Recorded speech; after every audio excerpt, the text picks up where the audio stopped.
Hello every one. എൻ്റെ അനിയത്തിയുടെ കല്യാണമായിരുന്നു April 28-ന്.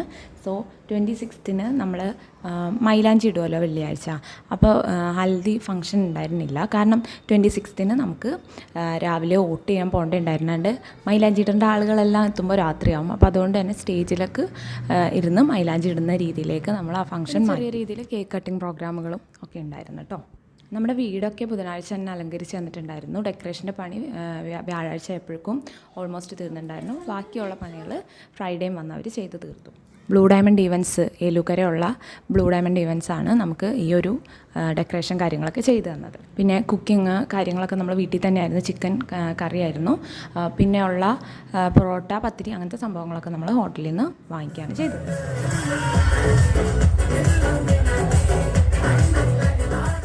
നമ്മുടെ ഈ ഒരു ഡെക്കറേഷൻ പാക്കേജിൽ ഫ്രൈഡേ ഡെക്കറേഷൻ ഉള്ളതുകൊണ്ട് തന്നെ നമ്മൾ ഈ ഒരു ഹൽദി സ്റ്റേജിനെ മാറ്റിയിട്ട് ഞാൻ കൊടുത്ത സ്റ്റേജിൻ്റെ ഡിസൈനും കാര്യങ്ങൾക്ക് അനുസരിച്ചിട്ടാണ് ഡെക്കറേഷൻ ടീം നമുക്കിത് ചെയ്തു തന്നിട്ടുണ്ടായിരുന്നത്.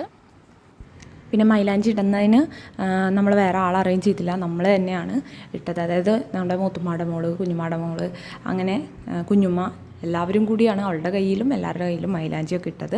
കാരണം അങ്ങനെ ചെയ്യുമ്പോഴാണ് ഒരു രസം, ആ ഒരു ത്രില്ലും എന്താ പറയുക, നമ്മൾ ഒത്തിരി എൻജോയ് ചെയ്യാറുണ്ട് എപ്പോഴും. എല്ലാവരുടെയും കല്യാണത്തിന് അങ്ങനെ തന്നെയാണ് ഞങ്ങൾ ചെയ്യാറ്. അപ്പോൾ അവൾക്ക് നിർബന്ധം ഉണ്ടായിരുന്നു നമ്മൾ തന്നെ മൈലാഞ്ചി ഇടണം എന്നുള്ളത്. ഇത് കൂടാണ്ട് ഒരു കേക്ക് കട്ടിങ് പരിപാടിയും കൂടി ഉണ്ടായിരുന്നിട്ട് ഇതിന് മുന്നേ.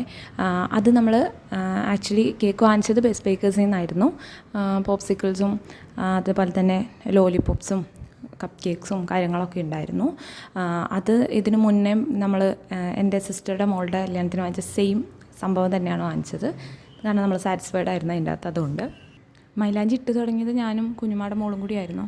അത് കഴിഞ്ഞപ്പോഴത്തേക്കും എനിക്ക് കോൺഫിഡൻസ് പോരാ ഇടാനായിട്ട്. മണവാട്ടിയുടെ കയ്യിലൊക്കെ ഇടാനുള്ള ഒരു കോൺഫിഡൻസൊക്കെ പോയ പോലെ. അപ്പോൾ വേഗം തന്നെ മൂത്തുമാടെ മോളും അതുപോലെ തന്നെ മറ്റു എല്ലാവരും കൂടിയിട്ടാണ് ആ ഒരു മൈലാഞ്ചിടൽ പ്രോസസ്സ് ഫിനിഷ് ചെയ്തത്. പക്ഷേ എല്ലാം കഴിഞ്ഞ് വന്നപ്പോൾ നല്ല ഭംഗിയുണ്ടായിരുന്നു. പിന്നെ ഇവിടെ ഒരുക്കിയതൊക്കെ എൻ്റെ ഉമ്മയുടെ സിസ്റ്ററുടെ മോളാണ്. വെള്ളിയാഴ്ചയും ശനിയാഴ്ച ഞായറാഴ്ച ഒരുക്കിയത് അവളായിരുന്നു. ഡ്രസ്സ് ഫന കൊച്ചി എന്ന് പറഞ്ഞിട്ട് ഒരു സ്റ്റാർട്ട് ചെയ്തിട്ടുള്ളൂ അവർ ബൊട്ടിക്ക്. അപ്പോൾ അവരാണ് നമുക്ക് ഡ്രസ്സൊക്കെ അറേഞ്ച് ചെയ്ത് തന്നത്. നമ്മുടെ കുറേ ബന്ധുക്കൾ എത്തിയിട്ടില്ലായിരുന്നു, അവരൊക്കെ പുറത്താണ്. അപ്പോൾ അവർ നമ്മൾ ശരിക്കും മിസ് ചെയ്തു. കുറച്ച് നാളുകൾക്ക് ശേഷമാണ് മാമയുടെ മോൻ നാട്ടിലേക്ക് വരുന്നത്. അപ്പോൾ അവൻ കല്യാണത്തിന് എത്തിയല്ലോ, അതൊരു ഭയങ്കര സന്തോഷമായിരുന്നു. അപ്പോൾ അതാ ഇപ്പോൾ കണ്ടതാണ് കേട്ടോ നമ്മുടെ മണവാളൻ ചെക്കൻ. കല്യാണത്തിൻ്റെ വ്ളോഗുകളായിട്ട് വരാം. Thank you so much for watching.